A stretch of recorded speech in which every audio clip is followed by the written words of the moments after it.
معنای صوفی عارف خیلی قدیمی است. یعنی بابای صوفی ما یک شخصی عارف بودن، یعنی خیلی برومند و دانشمند بودن.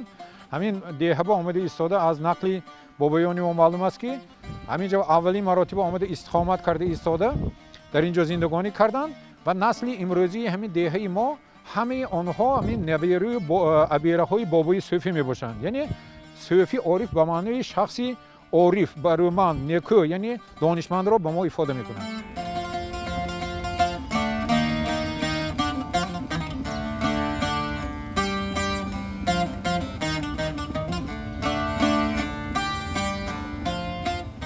دیه صوفی عارف در یکی از موضع خیلی زیبا منظری مناطق سرافشان جایگیر شده است. تاریخ پیدایش دیه این آخر عصر 16 ابتدای عصر 17 می باشد که اساسگذار همین دیه بابای صوفی با 3 برادر ذوالفقار، ابراهیم و چوتک عازم همین مکان شدند و افشین‌های شهر سرافشان آن کس را خوش استقبال میکنند و همین موضع جا میتیند. آنها 4 برادر بودند. یکمشان حاجی عارف‌ها همینجا را مکان انتخاب کردند. دویمشان شاه ذوالفقار بسنده شاهان ناحیه قانچی جایگیر شدند. سومشان شاه ابراهیم در قشلاق سیفپله سرافشان جایگیر شدند.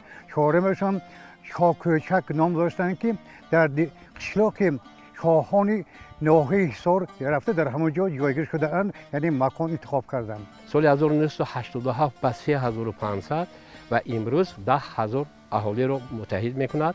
در دیه 2 مکتب فعالیت میکند، یک امبولاتوری، یک کاردیولوژی منطقوی و غیر از دیگر این فرمای خواجگاه‌های دهقانی فعالیت میکنند.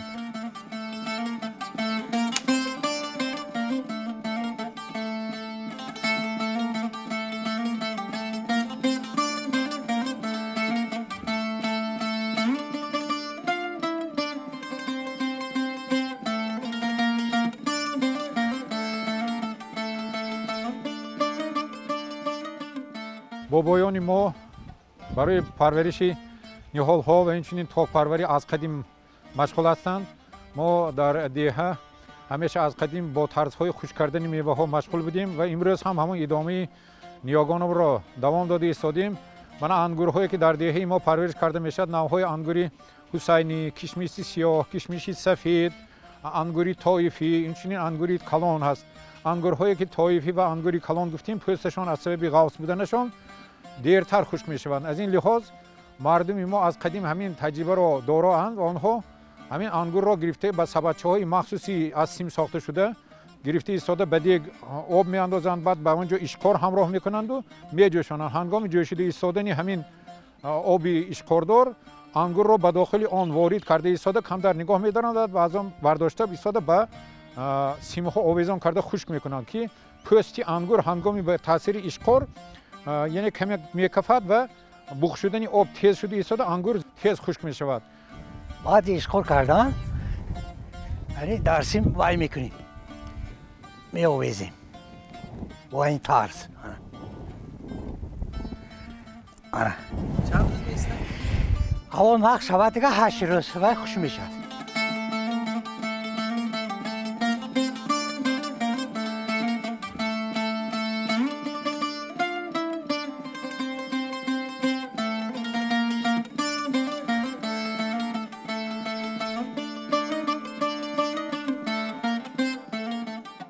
باز بهتری اون اصول از آن عبارت است که مویزی که از همین انگور حاصل کرده می شود، اشکاری که در ترکیب همون مویز باقی میماند برای تبابت کسلی‌های معده خیلی مفید است. زیرا در معده انسان که کسلاتی خلورید وجود دارد، یعنی pH محلول کسلاتی خلورید در آنجا بلند باشد، اگر انا همین اشکار آن را معتدل میگرداند و سلامتی انسان خوب می شود. یعنی میوه‌های خشکانه شده، میوه انگوری طایفی، اینچنین انگوری کلان برای سلامتی انسان خیلی خوب است. اینچنین کشمیش سیاه که نوع اعلای صفتی آن در تمام دنیا از آن جمله معلوم است، در دیه ما خیلی خود زود پرورش کرده می شود و برای تبابت کسلی‌های کمخونی فایده خیلی زیاد دارد. این نوع انگوری که ما دیده ایستادیم، نوع انگوری طایفی و کلان، در فصل تیر ماه خواه میکنند نوع‌های دیگری انگور را باشد بر وقت‌تر میکنند. یعنی آنها هنگامی خیلی بلند بودن حرارت در زمین خوش کرده میشوند. میزجاه میگن، میزجاه به تنو کرده ایستاده اونجا خوش میکنن، بعد با اون رو جمع کرده ایستاده تازه کرده برای استعمال پیشکش میکنن. ما این ترموبا انگوری کلونه، انگوری تویفیه، انگوری اوبا میگوییم و سرقه میگوییم. همین انگوریه پیشم باوی با کلون ما اشکارتی خوش میکنن. اساسی ما افتابی و پیشتر حشرکتی بریگدو زمینه وای هموار کرد وای میکنن شده وای اندام میکنیم کاخ کردی سونی هم به میپرتیم هم گیتی خوشگل میگیریم میزه تا 50 تا میزه دیگه من کنم وقت بریگم.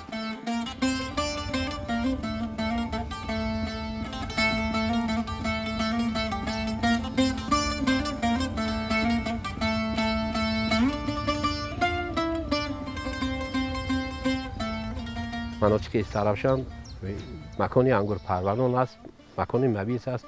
اگر گوییم که 60-70% مویزی که در تاجیکستان استحصال می شود در سرافشان چی می شود؟ از قدیم هم میوه های شهبر رویانده حاصلی فراوان می گرفتند.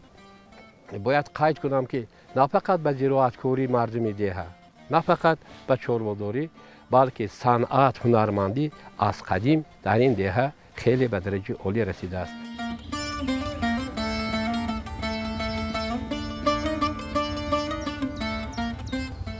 در دهی ما غیر از انگور نوهای گوناگونی سیبی نوی تیلورنگ میگن، زردی تیلورنگ، سیبی میچورینی، سیبی امریکایی میگن پرورش کرده میشود و اینچنین در زمان امروزه باغ‌های نوی خط‌پست، نهال‌های خط‌پست پرورش شدن که هنوچین میوه آنها خیلی آسان است و مسافی بین نشاندن شنانیدن نهال‌های آنها اینقدر دور نیست.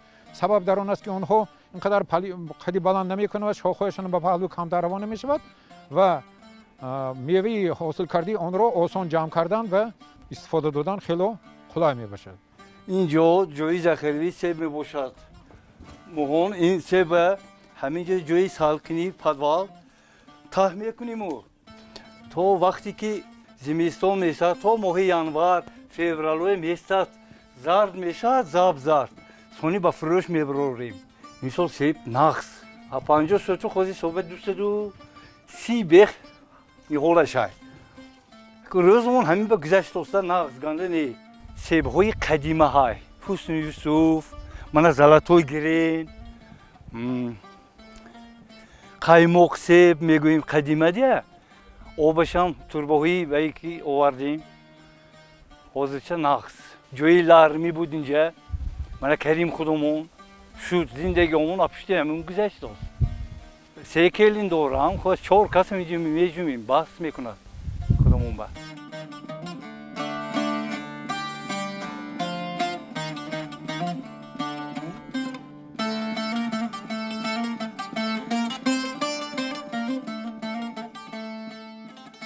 همه خودش محصولات که میکند خواسته که کارش میکند حاصل یک دو حاصل میگیره هم هست. بعضی آدم‌ها من آبی زیر ارتیزانی برآوردگی حاصلی بلند میگیرن زندگانی نه بهتر. باغ داریم، زمین داریم و جناب عالی رحمت که اون کس یعنی هر یک مردم ما زمین دادن. از آن جمله من مالی میباشم که برای مالی ما اصحاب زمینه های ذخیروی جناب عالی دادن که برای دخترها معلم که در آن زمین ما کار ساده از آن ما فایده استادیم.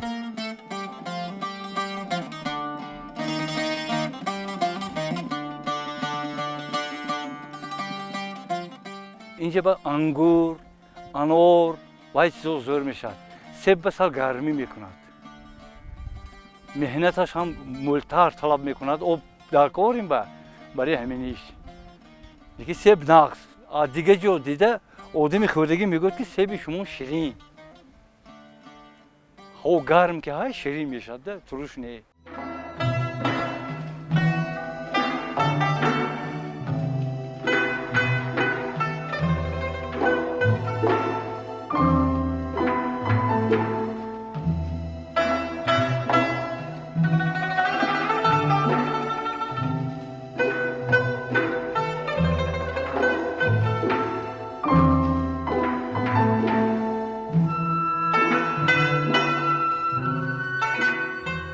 آن سالی که هوا مساعد می آید خنکی های سخت نمی شود گل های زیبای بادام باقی می مانند و بادام به ما دسترس می شود.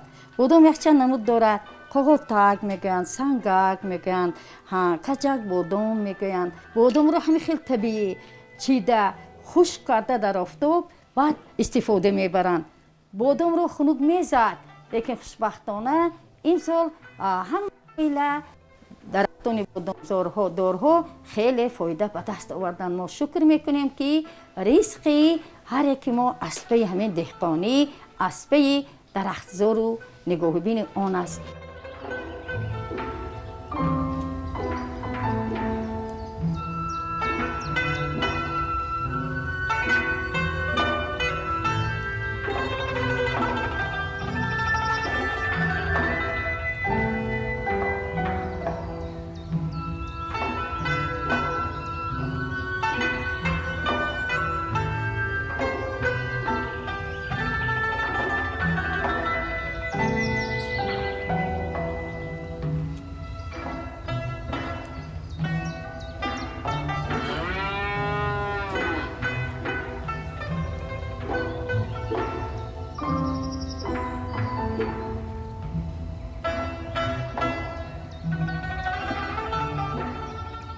با چاروداری نیز مردم دیه هم مشغولند.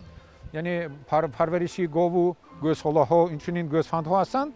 ما در این مکان که حضور داریم برای زمستان گذرانی چاروا کاه میگویند، یعنی پیه همون گندم پیه رو کمباین ها بعد از درویدنش هم پریس کرده میآورند و آن را در مخصوص جاها نگاه داشته در فصل زمستان آن را استفاده میبرند. برای گوسفندها باشند موشخوار یا اینکه یانتاق میگوییم، من در اینجا غنم یانتاق نشان داده شده است. این خیلی خوراکی خوب است، یعنی برای فربه کردن گوسفندها در فصل زمستان خیلی خوب است. وقتی که باران و برف بالای آن میبارد و ملایم میشود و آن را خوردن گوسفندها خیلی آسان میشود و گوسفند فربه شده ایستاده، خواه اگر که وای ناوی گوشت دهنده باشد، خواه که وای ناوی یعنی نسل دهنده باشد، فربه که شد نسل گذاری آن هم خوبتر میشود.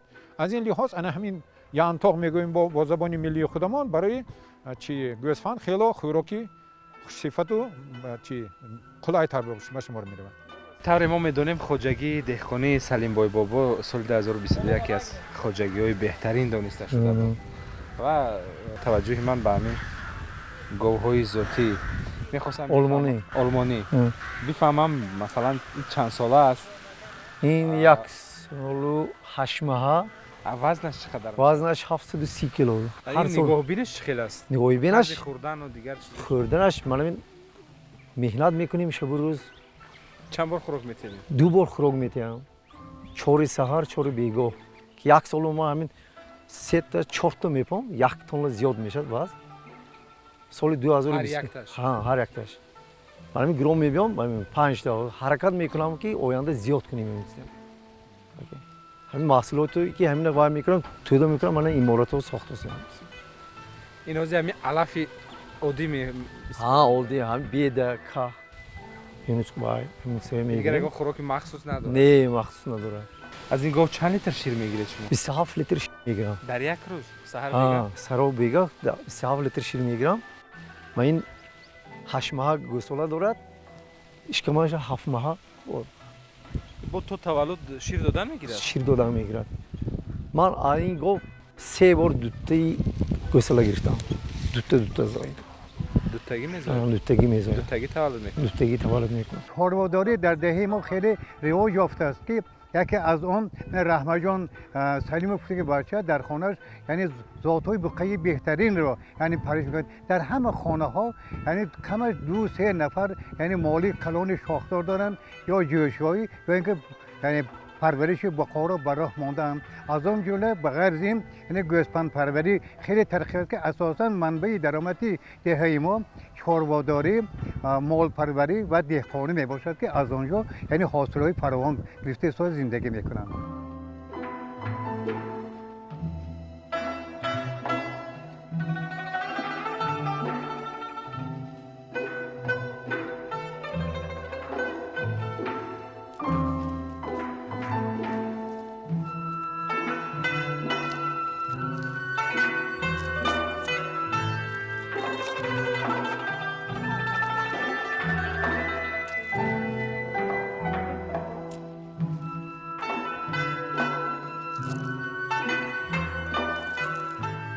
اهل اویله جمالوفو هر سال جورو میکنند و ترمو و تازه کره خود فرزندای ما میبندند همه بچه های ما جورو واسه میتونه بعد زمستان آهسته آهسته برده بازار بفروشند همین درآمد که زندگانی میکنیم من حاضر مول های افشه می خوشو من امارت های اضراب کردیم افشه همین کسبی جورو بندی جورو کوری من کلین هم یاردم میتید با دیگر کلینوی برای تازه کردن جورو همه سعی و کوشش دارد.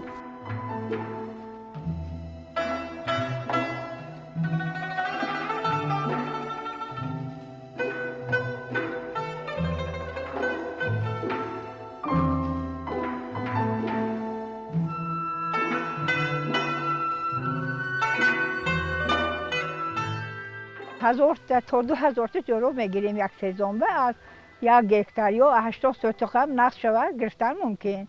همین بیام آب بسیار میتیم، آذوقه میتیم، سلیتر اکون پارو میچاشیم همین که نقص میشه. نگاه نکنید نمیشه. خیلی که مهنت اینم پیاز کمیگری ندارد. یگونه میکنیم، دور میزنیم برای حشرات و برای فراوان شدن حاصل سعی و کوشش میکنیم. من این دانشو مالوبه میتیم باز میفروشیم من همسایه ها میبرن خوشاکش تازه کرم میگیرن همین زندگی افشه همین حاضر رفت است اکو دهقانی شدن بر مهنت میکنیم دیگه یک جورو تا سال گذشته 28 سوم 26 سوم فروختیم ولی این سالش معلوم نیست اکون ولی اکو تیار نکردیم اول درآمد نه اکون آدمای مخصوص اومده میگیرن این جورو با قوت و یاشنا از گفته یک سال قریب بعضی آدم استفاده میبرن یک سال حمله می خونه میرون آدم اومده میگیرن طرفای پنجکن اومده میبرن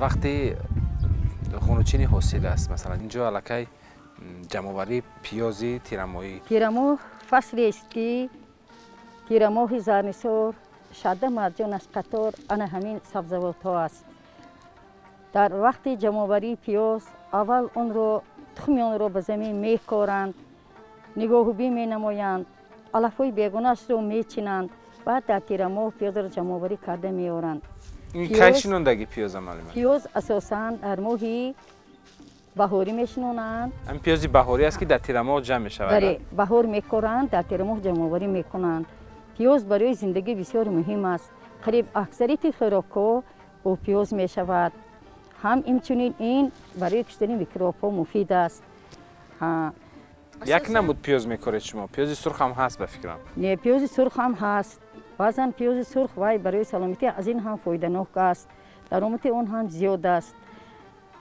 این حالا پیاز سرخ نیست ولی این هم بسیار برای زندگی مهم است اساساً مردم ما زندگی خود را از پس سبزیجات کاری میوه کاری انگور و غیره به دست میآورند اون را در سیتکه‌ها جای میکنند پیازها به نوع‌ها جدا کرده می شود خرد و کلان است پیازهای کلان الوهیده پیازهای خرد میانه تشخور میگنی نه باز پیازهای خود رو در بهاران در رب حوله ها میشنونند که وای همه جا رو کپ کبود میکند و وای هم باز پیاز کلان میشود برای کبوتی استفاده میبرند پیاز برای درآمد مردم وای اهمیت کلان دارد گرچه حالا نرخش فرآمده است لیکن وای مهم است این داشناکیش هم زیاد از زمستان میایستد ولی اون در آفتاب مینهند بعد آفتاب خوراندن در آورده در انبارها نگاه میدارند و قریب تا ماه مای اگر در جای سالخین باشد پیاز ناز میایستد هرگاه رو باید باخبر شد که میسبزد سبزیش رو گرفته پختن لازم است نباشد اگر وای سبزد پیاز نابود میگردد ملایم میشود دیگه از استفاده بیرون استفاده برده نمیشود پیاز برای حاصل چقدر بود امسال معلومه امسال حاصل خیلی خوب بود من از این پیش چقدر پیازها رو چینده ذخیره کرده مونده ایم من حالا این وای خردترش مونده است پیازهای خردتر است برای زندگی در کار است این هم البته وای ارزش خود رو دارد دهقانی کاری وای فایده‌ناک است، هرچند عذاب‌ها دارد، کاری فایده‌ناک است. وقتی که در تیرمو حاصل جمع و گیر میکنید جابجا میکنید بعد راحت هستید که مثلا دهقان تمام سال زحمت میکشد. در زمستان برای آبیاری زمین حرکت میکند، در بهاران برای کاشتن تخمی ها حرکت میکند. اگر هوا نامساعد آید دهقان خون میگیرد، زیق میشود، نمیخواهد که مهنتش تلف یابد. هوا امسال به حد خوب بود به فکر هوا من. گرمی خوب بود، حاصل ها نقص شد و دهقانان من و اینقدر هم نرخ گران نیست. در بازارها دهقان ها نرخ رو درست میدهند. باز شخصانی که آن را گرفته آیسته کم کم میفروشند، اینها دهقان ها یغلق میفروشند. باز این پیاز دیرتر شما به بازار میبرورید؟ پیاز البته وقت ساعت خود را دارد، لیکن از حد زیاد نگاه داشته شود هم پیاز نابود می شود. اگر یک بار خریداری بسیار میگرفتگی را یابند، پیاز را در حال میگذرانند، چون که ترفروشی زهرفروشی میگویند. هم پیاز خشک شده کیلوگرمش کم نمی شود، هم اگر در وقت طهریه‌اش فروشید پیاز نابود نمی شود.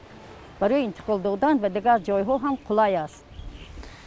یک مرتبه میگیرید شما پیاز؟ این خیلی نیست که مثلا از 2 مرتبه پیاز شود، هم بهاری هم تیرمایی؟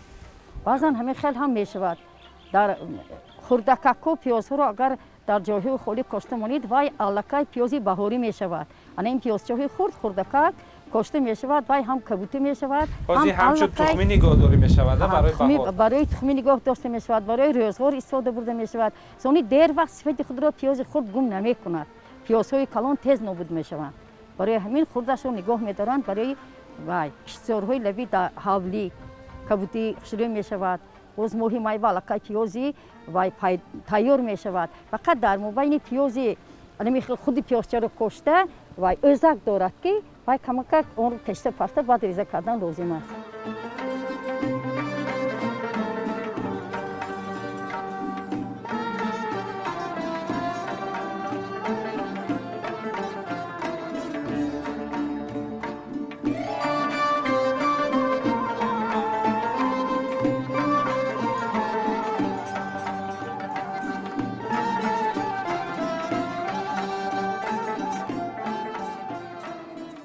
من خونه بشتم اویله کردم خیال کردم من همیشه برای آبادی قشلاق کبودی کنم فته همین اودبینی آرش شنوندم.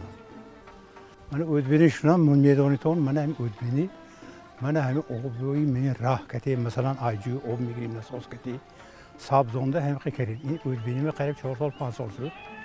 این اودبینی به مثلا داولینی میگن دور بوده است.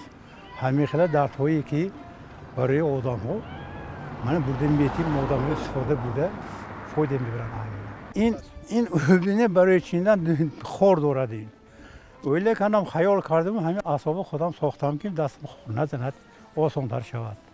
برای همین ساختم چین دوستی هم دوستان. اودبینی اساسی برای دوروباری من شورش بلند میشد که آدم های همین به جلوت کسل به همین ریماتیزم به آسم به همین ها به دوروباری دارن خوش میکنن بعد سونی وای میکنن آسمون باید تیار میکنن آبشه میجوشونن مازش آبش میبرن.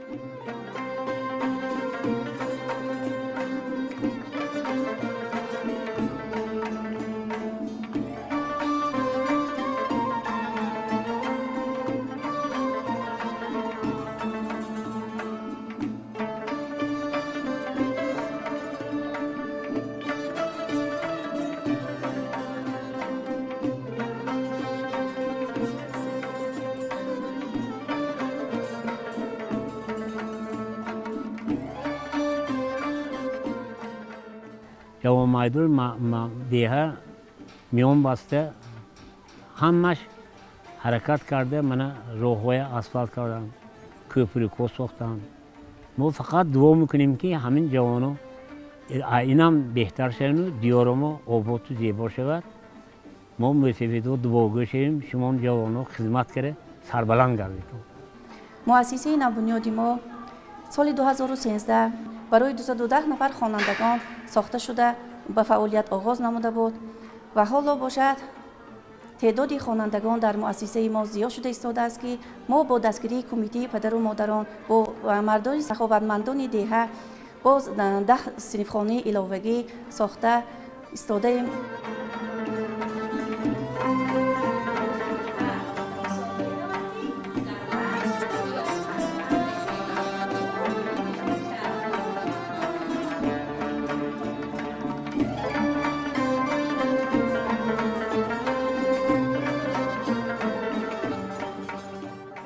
اگر گیریم ساحه صنعت از تورسنبوی بابا تورسنبویچه بابا میگفتن این عصر 18 و 19 و آدم همچون حافظ که نه فقط دوگاه سهگاه شش مقام از روی گپی استوبرات دوتورچی و دیگر موسیقیدان که من نوشتجات دارم تا 24 مقام در دهه این خیلی حافظا میخوندن.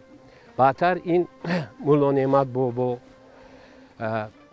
استوبرات دوتورچی، شاه لقمان دوتورنواز، شاه رؤوف بابا، فیض جان بابا، شاه غفور بابا بر این حافظای مشهور بودند که آنها هنرنمایششان رو نه فقط در دهه بیرون از مناطق در توی مراسم ها اشتراک میکردند. حتی وقتی کودکی ما میدانستیم که آنها یک نقش ملا را یک عجایب میخواندند. دهه ما با پهلوان های خود مشهور بودند. شاه طالب پهلوان، خالق پهلوان و دیگرها اینچنین با صنعتکاران مشهور خود معلومند.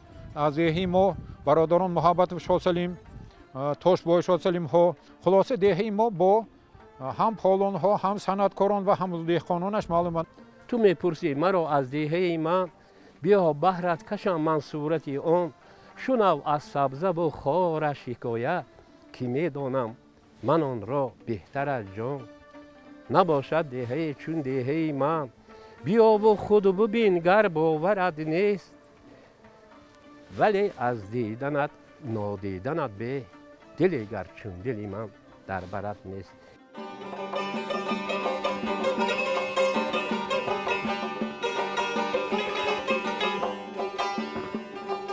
تاجیکستان بهر من است، دیه من سر می شود. تاجیکستان بهر من است، دیه من سر می شود. از حریم دلبری گل پیرهن سر می شود.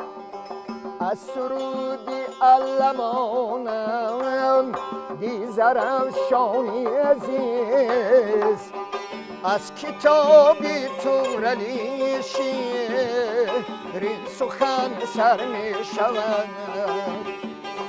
از کتابی تورالی شیرین سخن سر می شود.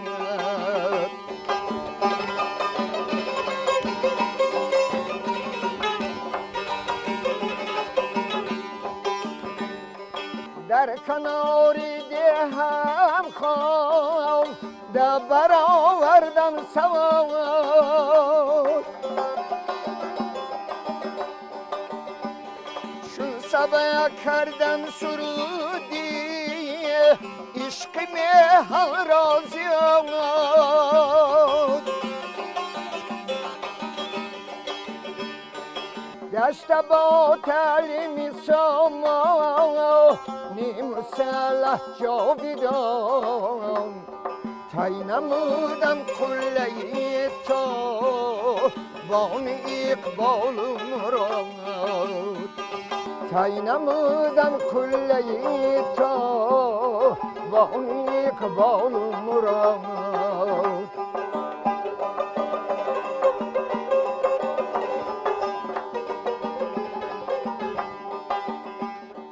در روم بر محشمم با مهرویان هم نشست، هیچ نگذارم کتابی مهری ملکم را زیدن است. نام برداری دیار ملت و خلقم مدام، زنده هستم تا دمی که تاجیکستان زنده است. زنده زنده هستم تا دمی که تاجیکستان زنده است، تاجیکستان زنده است، تاجیکستان زنده است.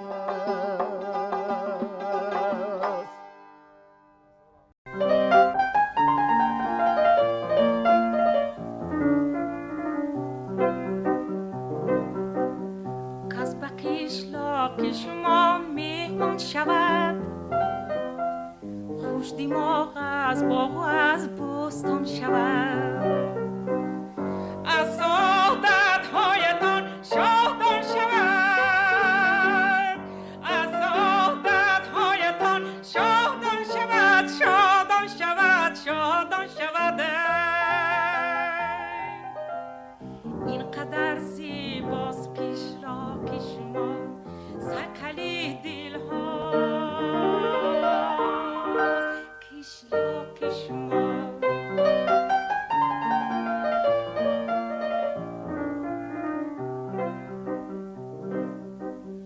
آب شیرین از در جوی شما، لطف و احسان از در کوی شما، روشنایی بارد از روی شما، روشنایی بارد از روی شما، روی شما، روی شما. اینقدر زیباست قشلاق شما، سایقلی دل هاست قشلاق شما.